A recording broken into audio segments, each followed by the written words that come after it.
It's been a little while since I've had the East Riding futsal team down in the studios, but I'm delighted to welcome back Dave and Danny. How are we doing, chaps? Good?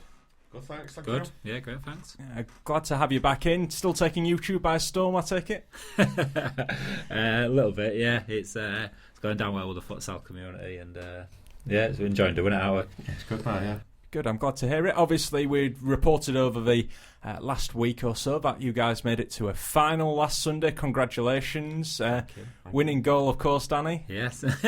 Yeah, it took me about 30 shots, but finally one squeezed in, bottom corner. So We'll start there, I think, shall we? Obviously, coming towards the back end of your season, you played the semi-final against Sporting Club Southend.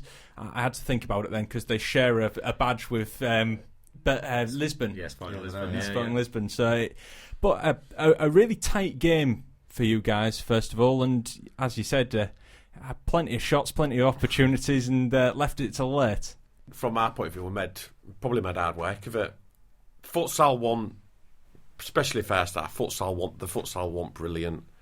It was a little bit ping pong, but I think we kind of won that arm. I said at half time to the lads, it wasn't great, but I thought we got the better of it, but we went in 2-1 down. But you could see them starting to tire.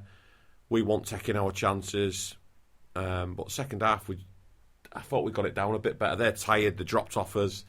Some of the chances started to go in, but we were still missing a lot of chances, weren't we? I thought it was going to be one of them days where they did us on the break, and they'd beat us 4-3. Which I think at one point at 3-3, I think they hit the post, didn't they? They had a good chance and hit the post. But lucky for us, old man Clark pops up with 2 minutes to go, ran their number 10 ragged, and done the business for us like he always does. Yeah, obviously, I'm delighted to get the goal. It was a tough game, to be fair. That their number 10 was a strong lad. Had shot after shot. I think we all had plenty of shots, but their keeper George was outstanding. It was outstanding on the day, and he saved literally everything. I think I'd smashed one bottom corner, as soon as I hit it, I thought it was in, and he's got his wrist to it. So yeah, ironically, the one I got squeezed in didn't even have that much pace. I think I just caught him off guard. So I think I was walking at the time before I hit it. So yeah, I think I'll take it back on you. You was obviously at the game, so that was your first visit to seeing us, and obviously a men's fixture. So what did you think to it, and how would you say it compares to football? I really enjoyed it, actually. Obviously, futsal not being the same as football, high-paced, very intense game. It was a lot more physical than I was actually expecting. Everyone says that. I know I'd seen your highlights on YouTube, I'd been saying, but it's still more physical than I was expecting. Like you said, there was a lot of shots. In some ways, I was expecting potentially a slower game and it to be a bit more methodical. It was a bit ping-pong at times, and it was very, very entertaining, of course. So I would highly recommend anybody going down to the Alam Sports Centre where you guys currently play. But you don't have a game till next season now. So that's it now. But obviously, it's well worth a watch and well worth a visit, and obviously you guys will be on BT in a few weeks' time as well.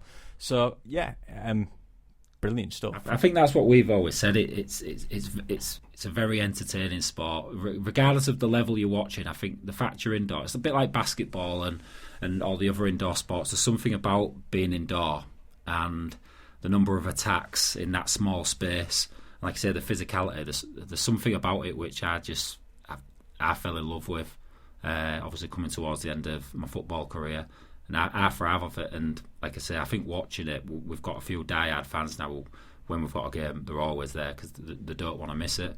So that's obviously down for me, Dave and I, to promote it. Obviously, you've been brilliant with us in helping promote the sport, and I'm sure people have come down and seen it on the back of stuff you've done. So I just want to say thank you for your support while we're talking. Well, thank you very much for coming in, because it's always a pleasure to speak to any local team, and that's what I was trying to think of. Basketball, the across the pond team will kill me.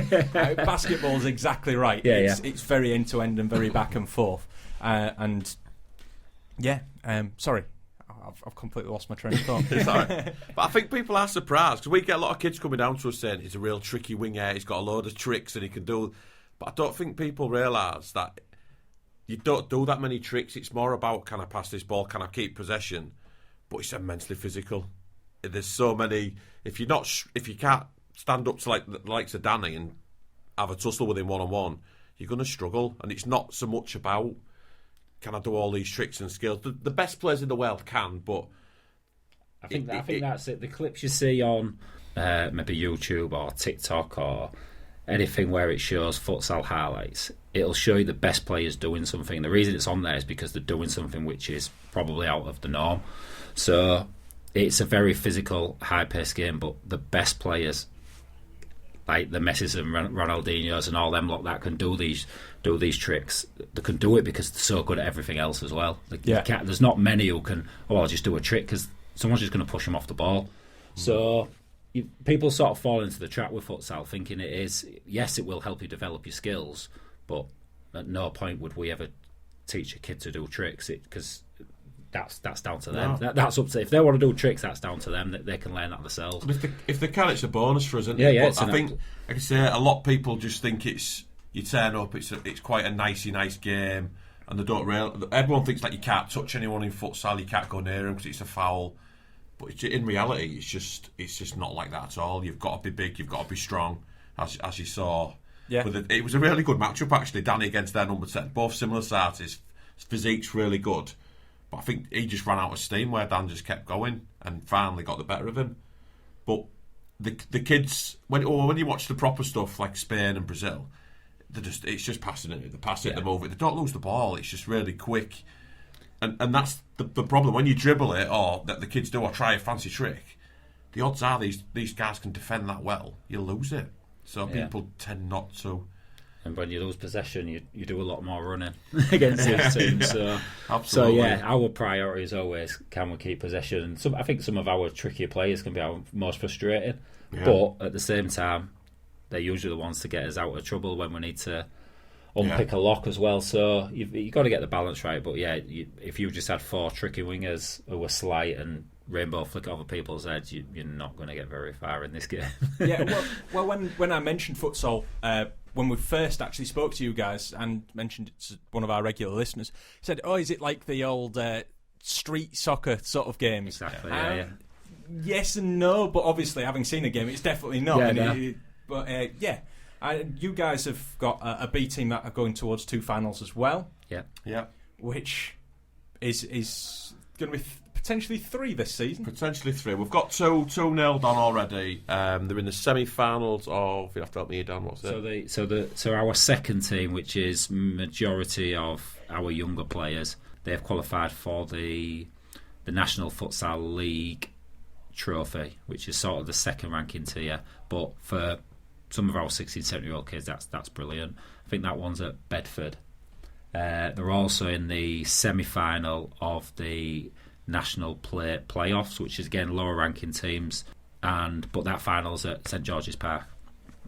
And then the first team, after Sunday's semi-final win, we will be playing at St George's Park again, and it will be on Sunday the 4th of June, and that will be televised on BT Sport as well. So it's a huge day for the club. We did it once this season, didn't we? And we got annihilated live on BT Sport in front of all our young kids watching us.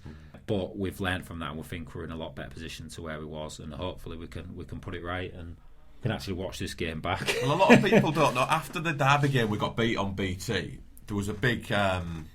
We had a big meeting on the Monday night. People weren't happy. We weren't happy. The players weren't happy. And we all met up in Warner's. It was a make or break conversation. It was massively, and the full club was there. And there was a lot of arguments. There was a lot of arguments, a lot of stuff said that you probably can't take back now. But it was probably the best thing that happened. We cleared a lot of the air got cleared. We changed a lot of what we did. Some of the players left. We changed training. We changed how we played, and it's worked. It was probably it needed to happen. I think. Yeah. I think it needed to happen, and off the back of that, I think we probably only lost one since, haven't we? Yeah, I don't think we've lost many, but everyone's training right, the club's working right. I was going to say, you had a big turn of form in the league as well as the cup, and you've gone places since then, beaten a couple of Tier 1 sides in there as well. Yeah. And you come to the final game of the season this weekend. Yeah, so it's a very tricky game, this one on Sunday, because it's the game before the cup final, although the cup final's not for another 3 or 4 weeks. Yeah. This is the last game, so it's tough because a red card now in this game puts you out of that. So we've obviously got to manage that as best we can, and obviously any injuries as well. We'll train, but this is the last game where something could go wrong. If you had 3 or 4 games to go, it's tough because you don't know how to play it. But we've got one game. We finished third place. We can't move from there. We're playing the team bottom of the league. They're going to want to beat us. So it's how we play it. We've played them twice already. It's been a bit feisty twice. There's a set of younger lads out there. Yeah, they're all 17, 18. But they fancy themselves, if you know what I mean. They'll give you some, won't they? They'll try. And then it's if you if bite, and then we don't want a red card, so the squad might change. I don't know. Well, I think the results irrelevant to us on Sunday. It's more about just keep everyone. We'd like to win, but if we actually lost the game and kept all our players on the pitch, we're happy. We'd be happy with that. Yeah, a little bit of preparation for cup final. Get the final game done. Third place is very good. Considering. Third place in Tier 2 is brilliant. To be fair, if you look at the team we came up with, Sheffield, who we was very close with last season, I think they finished second to bottom. So for us to finish third, and we beat the team that will probably win the league and probably get promoted. It's a pretty good season. Obviously a cup final as well, so we're delighted. I think that's the disappointing and best thing, isn't it? We've just beat the Derby, have won our league this year, and they're probably going to go into Tier 1, I think. Yeah. And we've just beat them 2 games in a row. We played them in the league, beat them, then we played them in the cup the week after. Both pretty much at full strength, won't we? So there's no excuses. We beat them twice. So for us, it's really good we've beat them, but frustrating that it's happened at the end of the season. Yeah, there was a couple of games earlier in the season that we know we probably should have won, and we haven't, and it's cost us. But it shows for next year. It's looking good. Hopefully next year we can push on. I think for us, as frustrating as that is, I think we sat in here and we said the rest of the season is about bringing the young lads through, and 2 of them are now established first team players, and one of them, who has more recently come through, looks an absolute superstar, and he's done really well in the games against Derby, and he's scoring as well. Yeah. So it's as frustrating as it is. The plan, what we set out, is happening. So we can only be really happy. We can't be too frustrated because everything we set out to do after that Derby game, and we just weren't ready for it. Even if we did get promoted to Tier 1, we didn't have the court. We didn't have a court ready. You have to have certain size court, and we weren't ready for it. So we'd have had to play out. I don't know what we'd have done. We'd have had to play out of town somewhere. So we couldn't have played our games in Hull. I was going to mention that at some point. Obviously, semi-final on Sunday, you taped out a slightly larger size court. Does that make much of a difference to you guys on court? Yeah. So 2 years ago, we would have said no. We would have said no. It's a myth. And then what happens is you play on these larger courts, and you realise your players can do more with the space. You come back to your smaller court and everything's so frustrating. The ball, every time someone gets the ball, you lose it. You can't get any kind of momentum. So on Sunday we decided we was going to make our court larger, which Dave and I put the tape down. Thought we did a pretty tidy job, to be fair. We probably made it 3 metres overall wider. I think 3 metres wider. So the court was nearly 20 metres wide by about 33 long. Yeah. So it does make a difference. It's just that extra space. The difference, we talked about it earlier, it's the difference between someone running into you and someone running past you. It does change the game. It does change the game massively. But I think it won us the game on if we'd have taken the small court on Sunday, we'd have lost, I think. I think they was too clued up and there was really good defending. But that extra space, it just tired them out. And they didn't have as many players, I don't think, as us, did they? When we did play the squad as well. When we weren't as good and we was first starting, we wanted the smallest court we could because we'd sit behind the ball and we'd just try and frustrate teams and try and hit them on the break, which we did against Carlisle. One of them games, he was. It's all he commented about, wasn't it? About he slated us for it. How small our court was, and they just sat in. But that was our tactic, and we played to it. You can't really do that on a wider court because you can just go around. It doesn't matter how tight you are, you just go around it. So as we've progressed, we've had to get to a wider court. But as Dave says, fortunately, there's not a facility in the area which is available, which we can get promoted to Tier 1. So we're looking at possible solutions for that, and there's discussions to be had with people. But yeah, at the minute we're taping courts to try and make them as big as we can. As a club as a whole, you've progressed very, very well, and in past conversations we've had on air, obviously you've wanted more coaches because your youth teams have expanded as well. How is the club progressing? The coaches wise, we've definitely brought 2 in. Gary and Sam's come in, but also what we've done is a lot of fixtures where it's normally reliant on Dave and I, whereas now we're starting to look at parents and asking them if they can take the teams. So last week one of the parents took our superstar under 9s to the FA Youth Cup. Yeah. Dave and I were both engaged in other activities, but they took them there. I think we was both at games, weren't we? Was at the tournament. It was at a tournament. So we can't do everything. So they came back. They won. Parent was over the moon. Kids were happy. And then this weekend we've got 2 games in West Yorkshire, and parents are going to take them teams as well. Because again, Dave and I have got things going on, so it just keeps the club going. So we're starting to looking for more volunteers to help out, and like I say, we've probably got 300 kids in our club now. So there's 300 parents that are probably willing to help out if we just ask. So we need to just look at that a bit more. But yeah, coaches wise, and the youth system's going really, really well. Yeah, absolutely. Yeah, but we could always do some more if anyone else wants to get involved. I'd say come see it. Come see the game. You know what I mean? And then you'll soon buy into it, don't you? I think so. I think when you watch a couple of our games, they're quite addictive. Yeah. I was talking to you after the game, and I've probably never been as tired after a game, and I probably only moved about 4 yards. I don't move from that spot. I stand there with my arms folded, don't move, and I was absolutely exhausted, just shouting at the players, at the refs. It was. I wasn't really at the refs. So I was just talking nice to them, see if we could be Facebook friends. Yeah. The atmosphere I thought was really good. It was really intense on Sunday. I think that helps us. I like it like that. I think Danny does as well. It helps us. I'm not sure it helps the away team. No. But for us at home, we like that sort of atmosphere, so it works well. Obviously, we mentioned last time you were in, women's team had their first game. Yes. They had the second game and just lost out on aggregate across the 2 legs. Yeah. How's that going for? So it was a cup competition, wasn't it? Yeah. And you played York the same with them, team twice. Yeah. Yeah. So we played both of them away. Did we have our strong?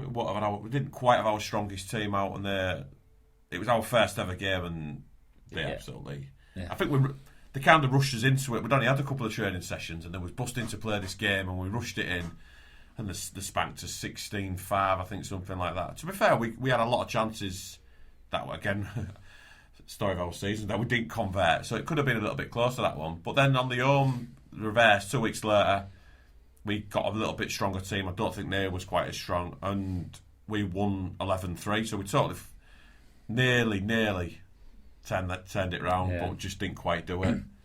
But it's going well, the ladies, but we could do with some more players. I think we've got a steady 10 or 12 now, but we could do with some more coming down. We are looking at joining the National League next year, so next September they'll be doing what the men are doing on the Saturdays. So with a bit of luck, we can get a few more players down if they fancy travelling the country. Yeah. If they were to get involved, wanted to get involved, get in touch via social media. Social media, it all directs to me. All directs to me. So obviously, I'll tell you when training is and games are and any information you need. So. Well, thank you very much for coming down, gents, and obviously, best of luck in your final league game, and we'll hopefully chat to you before the cup final. Yeah, definitely. That'd be amazing. Yeah, thank you. And don't forget to join the chaps on their YouTube channel, East Riding Futsal Club, of course. Go on. It's not for kids. It's not for kids. certainly not the courtside one. Yeah. Or certain other futsal clubs, but that's a different matter entirely. I'm sure you'll find out if you do go to have a look at their YouTube and social media channels.